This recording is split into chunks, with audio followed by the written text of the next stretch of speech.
most companies don't really have a lead problem. The real question really as marketers isn't necessarily how do we get more leads in that funnel. It's about how do we traverse that buying journey that a customer is going through, and how do we turn the conversations and the journeys that we do have into conversations that actually close. I don't think your job is done when you pass the baton. And these handoffs don't exist in a buyer or in a customer's mind. They just experience that one brand. The moment you start getting too deep into handing things off and division of labor, the buyer then starts to feel the cracks and start to experience something different than perhaps the intent you set off with.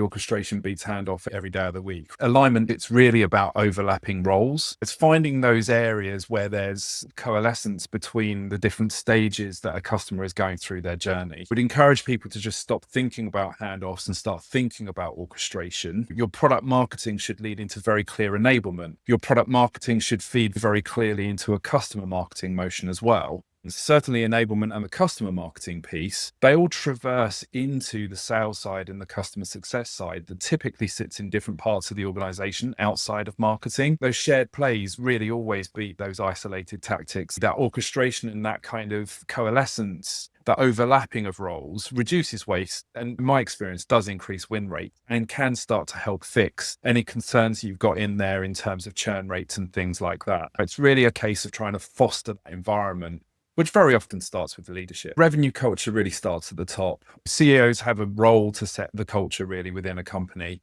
The best CEOs demand one revenue story, and then they show that up in pipeline reviews. That then informs everyone that actually conversion isn't a sales problem, isn't a marketing problem. It's just a business problem to solve.